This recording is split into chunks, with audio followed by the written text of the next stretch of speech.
A cena cultural de Ribeirão Preto abriga espaços importantes. Um deles é movimentado pela Oficina Cultural Cândido Portinari, que trouxe a Ribeirão Preto a escritora Alice Ruiz e está passando aqui pelo da janela para contar um pouco da sua história, né? Uma escritora gosta de contar a história. Alice, obrigada por aceitar o convite. Obrigada a você pelo convite. Você gosta de contar histórias? Gostaria de contar mais, porque aí eu faria prosa também. Essa eu estou devendo para mim. Eu tenho pouquíssimas prosas. E você veio a Ribeirão Preto para participar de uma oficina em que 3 jeitos de poesia, né? Uhum. O trabalho da oficina desenvolve movimentos e encontros importantes. E aí você trouxe a palestra 3 jeitos de poesia. O que são os 3 jeitos de poesia, né? E quando você apresenta uma palestra 3 jeitos de poesia, você está já se determinando como a tua primeira opção, poeta? Você se considera uma poeta? Quer dizer, escritora sim, né? Mas a tua escolha, né? O que você gosta mais de fazer é trabalhar com a poesia? Desculpa, você não acha que você fez muita pergunta ao mesmo tempo? Eu fiz, então eu vou te fazer uma pergunta de cada vez. Você é uma escritora. Você se denomina poeta. Então, isso que eu quis dizer. Poeta. Você é poeta. Eu sou poeta. Você é poeta. Poeta e compositora. Poeta e compositora. Então, isso que eu quero dizer. O que são os 3 jeitos da poesia? Que 3 jeitos são esses de poesia que você apresentou? Os 3 gêneros que eu pratico dentro da poesia, porque as letras de música que eu faço questão que sejam poéticas também. Além disso, a poesia, digamos, ocidental, poesia que a gente pratica mais no Brasil, no Ocidente.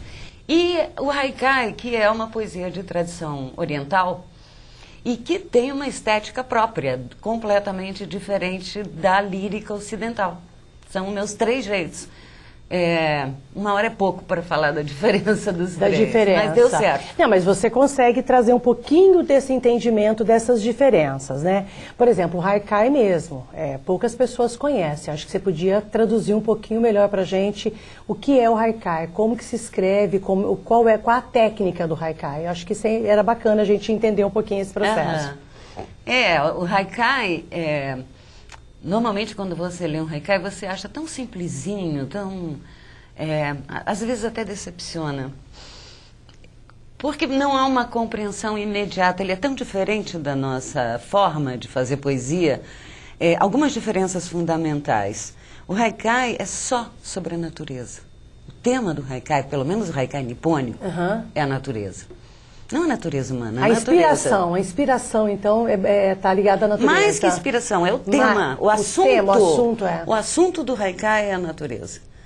E a subjetividade do poeta não aparece, o pensamento do poeta, não se fala de subjetividades, o poeta retrata uma cena da natureza. É claro que essa cena, a escolha das imagens que ele faz, vão apontar para um determinado feeling, um determinado efeito, um determinado...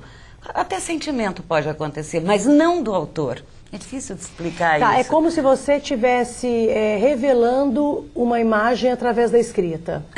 É mais ou menos por aí. A boa parte dos haikaístas gostam de dizer que o haikai é uma fotografia em palavras.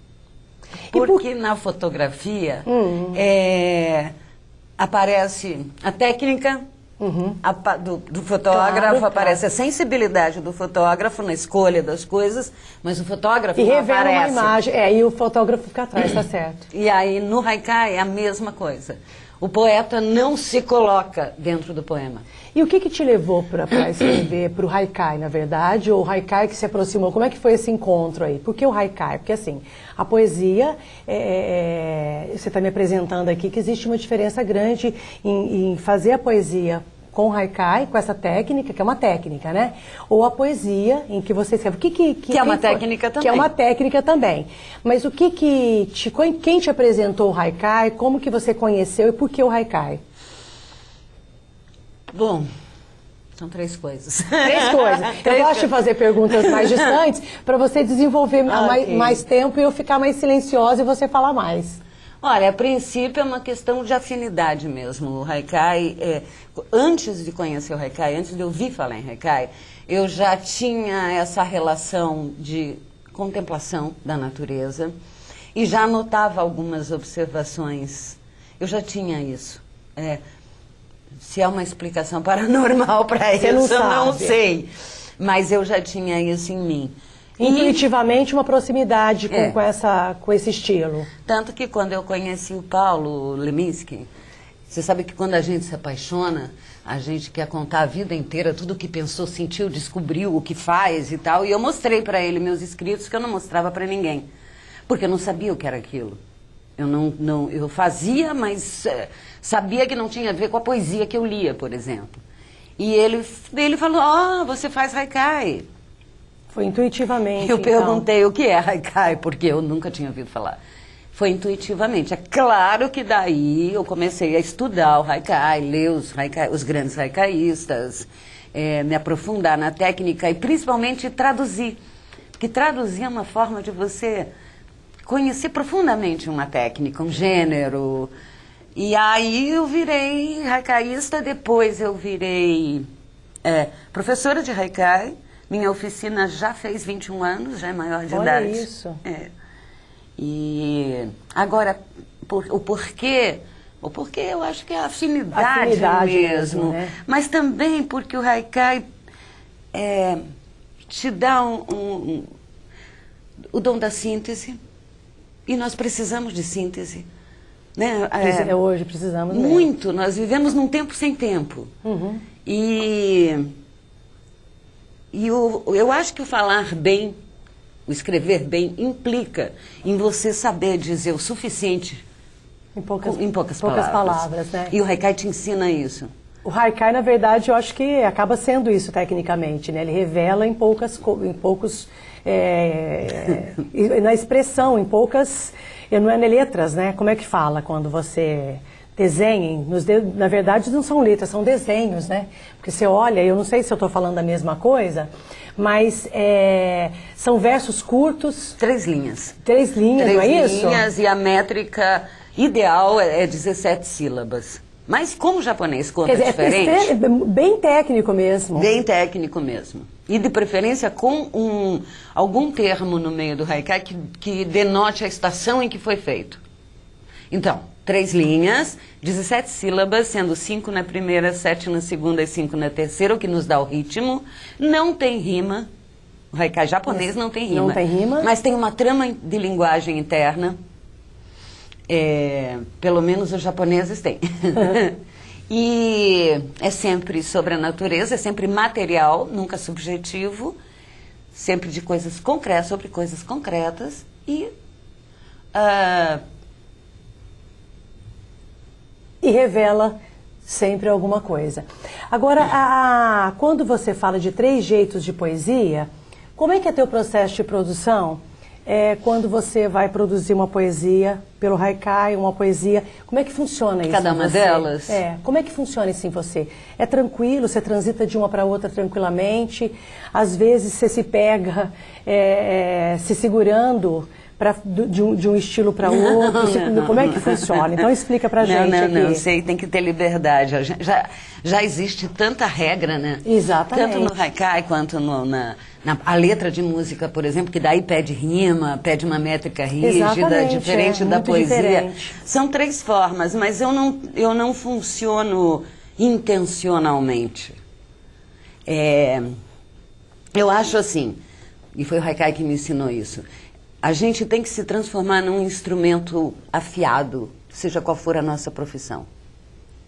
Então, se você é poeta, se você é letrista, se você é haicaísta, você tem que conhecer profundamente essas técnicas, lendo bastante, prestando atenção, no caso da música, na história da composição brasileira, aquelas que efetivamente te tocam, por quê, o que há nelas, o casamento perfeito entre a música, a melodia e a letra, e, enfim, você tem que ser atento, você tem que estar o tempo inteiro vendo como se processa a tua profissão, como qualquer outra. Claro. Mesma coisa, essas 3 formas. Mas quando acontece a tal da inspiração, aquele 1% de que se fala tanto... Exatamente, porque os 99% é a transpiração, não tem jeito, exatamente, né? É técnica, estudo e tal. Claro. Se vocês tiverem um instrumento afiado, a hora que a inspiração vem, o poema vem, ou a letra vem, ou o haikai vem. Mas... Você revela. Ele vem, quer dizer, vem através de você. Você é um veículo condutor para aquela... E daí sim eu pensei, é claro que o haikai é completamente diferente. Quando é um haikai, me acontece, sinal que eu estava num estado especial, num estado de equilíbrio interno, muito bom. Mas... O poema, claro, eu vejo que ele oferece mais dificuldades do que uma letra. A letra, as diferenças fundamentais é que a letra tem que ter mais coloquialidade, ela tem que falar com você de cara. Porque o tempo é outro, né? O tempo do poema é o tempo do papel, você volta quando quiser. O tempo da música é imediato, ou te toca ou não te toca. Então você tem que aprender a ser direto, a ter um gancho inicial que... Alguém está ouvindo no seu cotidiano e de repente, opa, isso está falando comigo. E eu preciso captar. Então você tocou num ponto aí que eu achei assim, eu vou falar e você coloca aí se realmente isso que eu senti agora. Quando você fala da produção, do processo de produção da poesia pelo haikai, você disse, eu estou disciplinada, estou equilibrada. E a impressão que eu tenho é que quando você vai colocar outra poesia no papel... É o oposto disso. A impressão que eu tenho é que quando o poeta escreve, a minha percepção leiga, né? A impressão que eu tenho é que é uma convulsão de sentimentos que está dentro dele, que se movimenta e que estão todos tumultuados e que você leva e coloca no papel. E o haikai, a impressão que se dá ouvindo você falar é que você está muito tranquila, né? E que você coloca de uma maneira muito equilibrada e muito centrada. Eu estou falando bobagem? Não, mas é uma interpretação um pouco romântica a tua. Porque com essa observação você me fez lembrar de uma coisa que o Jorge Luiz Borges disse. Porque numa entrevista alguém comentou sobre um poema dele que chama 1969, que eu acho belíssimo. Tem um verso que diz, já não serei feliz, talvez não importe. Há tantas outras coisas na vida. Não é lindo? E alguém comentou desse poema e ele falou, não, mas esse poema eu não gosto muito, porque esse poema eu fiz com emoção. E poesia é emoção recolhida em tranquilidade. É emoção, sim, mas não é uma convulsão. Não é uma convulsão. Não é um depósito. Não, né? Você tem que trabalhar ela para colocar. Porque daí é catarse. E catarse é uma questão pessoal tua com o teu analista, não interessa mais ninguém. Você não tem que levar isso para o papel. Não, você tem que traduzir isso e ver o que há de universal nesse teu sentimento. O que disso é comum a todos, para que vale a pena colocar no papel e vir a público.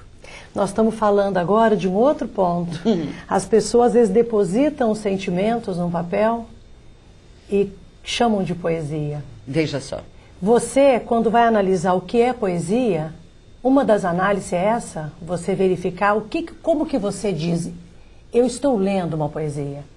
Qual análise que uma escritora como você, uma poeta, faz? Mas você não vai responder agora não, a gente vai fazer um intervalo rapidinho, você volta para me dizer. Ok. Quando eu sei o que é poesia...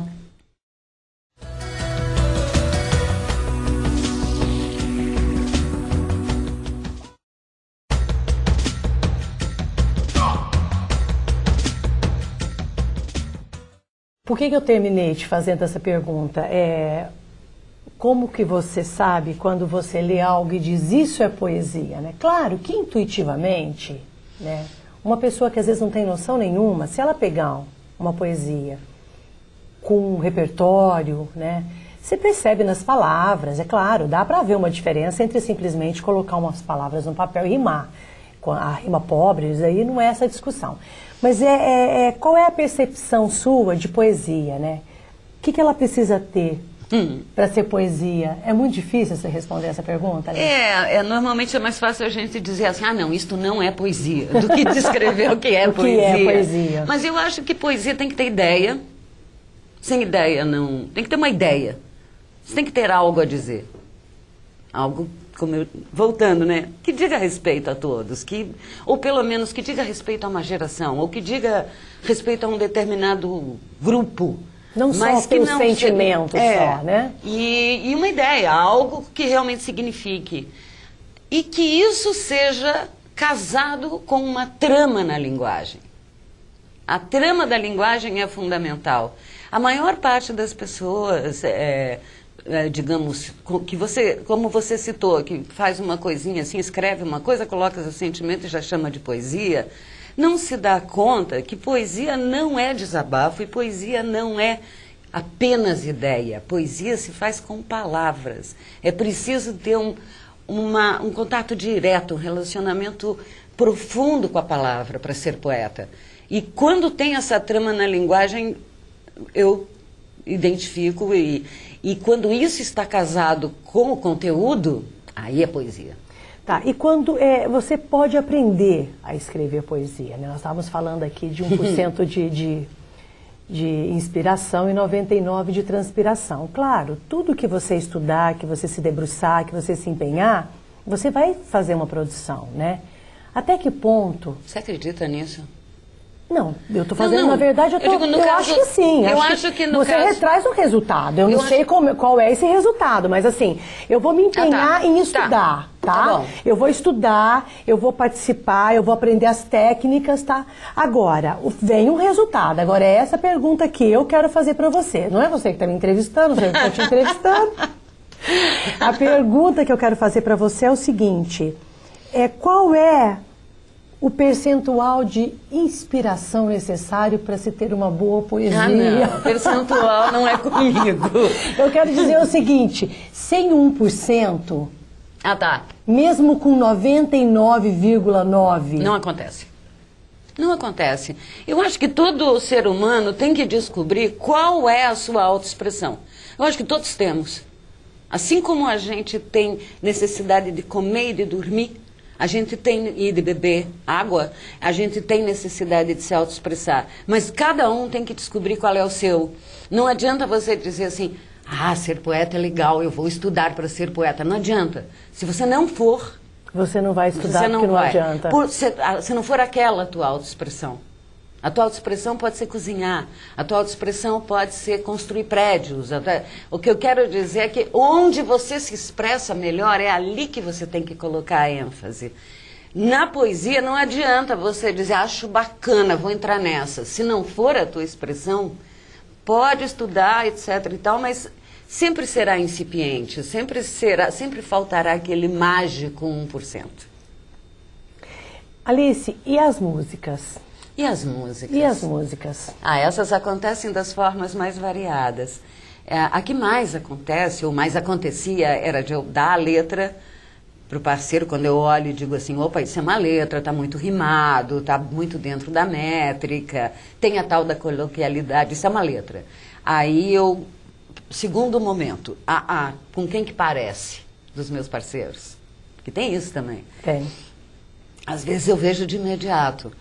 E aí eu passo para a pessoa e dá certo, sempre dá certo. Mas isso é o que acontecia mais antes. Agora já está meio embrulhado, porque já me dão música para letrar e começa a acontecer. E automático, né? Não tem jeito de você fugir disso. Você começa a desenvolver a atividade, as pessoas vão te procurar. É diferente de quando você está no começo, não tem muito jeito, né? Mas, bom... terminando as formas, para daí responder isso aí que você falou. E aí tem um outro que é de nascer de uma conversa. Está sentado com o parceiro ou com a parceira e começa a conversar e de repente eu fecho um conceito e ele ou ela puxa uma linha melódica, a partir dessa linha melódica eu desenvolvo o resto. Esse é o jeito que eu mais gosto. Bom, essas são as formas. Você falou do automático? Eu estou dizendo assim, você disse que as pessoas, às vezes, isso mudou, né? Esse sistema no começo, você estava lá produzindo as letras, e às vezes você lembrava de alguém para falar, esse tem a cara de tal, do parceiro tal, do parceiro tal. Depois as pessoas começaram a te procurar. Não, elas sempre me procuraram. É mesmo? Não, eu tenho, uma das coisas que eu aprendi na vida é que quando eu procuro não dá certo. Quando me procuram, você sempre foi procurada, dá certo. Então? Em tudo, para dar palestra, para dar oficina, para publicar meu livro, eu não pedi para ninguém, o primeiro livro. Eu não pedi. Foram amigos meus que tinham um estúdio fotográfico e trabalhavam com várias gráficas que falaram: Alice, para com isso de ficar aguardando esse negócio na gaveta. Vamos lá, nós vamos publicar para você. Meu primeiro livro foi assim. Quando foi publicado pela Brasiliense, foi Luiz Schwartz que falou: nossa, eu vi teu livro na Valha na Liga e o Paixão Chama Paixão, eles são ótimos, você tem inéditos? Eu falei: tenho. Ele falou: então vamos fazer uma publicação. E saiu pelos pelos. As oficinas me chamam, palestra me chamam e os meus parceiros também. Olha só. Eu não vou atrás. Isso não é nenhuma prepotência da tua parte, a coisa acontece nenhum. naturalmente. Não é. É bem tranquilo. É porque eu acredito que assim funciona. Não, nem eu vou atrás e nem eles vêm atrás de mim, não é isso. É uma sintonia. É um movimento natural das coisas, é não forçar. Isso foi o Haikai que me ensinou também. Quer dizer, o Zen, né? Porque o Haikai é uma prática Zen. Faça o teu trabalho, não se preocupe com onde ele vai, que lugar você vai ocupar na corrente, no movimento. Isso não interessa.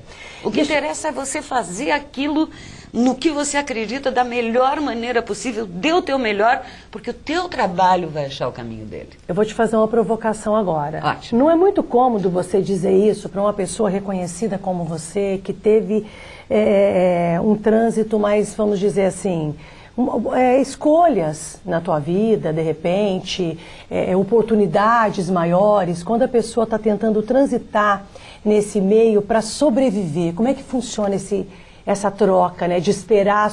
Como é que funciona isso? Para sobreviver? Porque eu digo assim, você recebe pelo que você faz, não sei se é o suficiente, acredito que não. Acredito que de jeito nenhum. Mas eu estou dizendo assim, muitas vezes essa ânsia de levar o que você produz é por uma questão de necessidade, é isso que eu estou dizendo. Então... Como é que funciona isso? Como é que você responderia isso? Não, eu concordo com você que parece prepotência, porque eu estou com 66 anos e desses 60... Eu comecei a escrever com 9. E publiquei pela primeira vez com 34, quer dizer, já faz 32 anos que eu publiquei. Exatamente. E quase 60 que eu escrevo, né? Então, assim, é um longo caminho até chegar aqui. Mas mesmo assim, eu não vivo de poesia. Quer dizer, eu vivo porque eu dou palestras, porque eu dou oficinas e porque eu não tenho ambições materiais. A minha ambição é poder compartilhar as coisas nas quais eu acredito e que eu gosto com pessoas que têm afinidade com isso. Sem grandes ambições, sem grandes materiais. ambições materiais. Entendi. Eu acho que isso que eu estou falando é uma grande ambição. Você poder viver do que você gosta e compartilhar isso é uma enorme de uma ambição. Só que ela não é uma ambição material. Entendi. Eu fiz uma escolha, você fez escolhas. Exatamente. Agora, quando você está começando e você acha que você vai viver daquilo, você já começou pelo caminho errado. Eu nunca pensei nisso. Eu nunca acreditei que isso fosse possível. É possível. Faz anos que é possível. Mas eu não foi isso que me moveu. Que te moveu? Em momento algum. Tanto que eu te falei, eu tinha poemas guardados desde sempre. E só aos 34 anos é que vieram a público. Eu acho que você tem que estar pronto. Quando você é muito jovem e você já quer mostrar o teu trabalho, o teu ego ainda ele é muito susceptível, tanto a elogios quanto a vaias, quanto a críticas. Claro, não é? Claro. Não, tem que ter certeza que você está pronto, que você está inteiro, enfim, alvo errado. Se você pensa que com poesia você vai sobreviver, ou que você vai ter reconhecimento, ou que você vai ter fama, você não vai ter, porque o alvo está errado. Agora, se você, por amor à arte, se dedica integralmente a ela, se você fizer isso bem, e tiver o 1% de inspiração, reconhecimento virá e talvez você ainda possa viver exclusivamente disso. Mas é uma questão de alvo. Se você pensa que agora eu vou escrever de como eu estou triste e vou viver disso, mas não vai mesmo. Não vai. Mas não vai mesmo. Já é certo, isso daí a experiência te diz isso. Então o que eu quis dizer é que não é uma pretensão pessoal. Entendi. Eu acho que vale para todo mundo, mas tem uma longa história de trabalho. Um trabalho se constrói, um trabalho não acontece. Tá certo. Alice, obrigada. Tá? Obrigada por ter vindo até aqui. Passa muito rápido, né? E você percebe assim, que conforme a gente vai conversando, as coisas vão se alinhando, a gente vai se entendendo e a conversa normalmente fica melhor no fim. E agora a gente podia fazer mais uma. Mais uma para começar de novo, né? Porque o começo sempre às vezes é mais duro. Vamos em frente, agora vamos podia ir em frente. Vamos continuar. Mas isso não impede você de quando voltar aqui no Da Janela, legal. Tá? E daí a gente vai se conhecendo melhor aqui. Obrigada pela entrevista. Obrigada a você. E obrigada por defender e trabalhar com uma coisa tão nobre que é a cultura, as letras, a poesia, que a gente precisa tanto, né, na banalização que a gente está vivendo hoje. Verdade. Obrigada. Obrigada.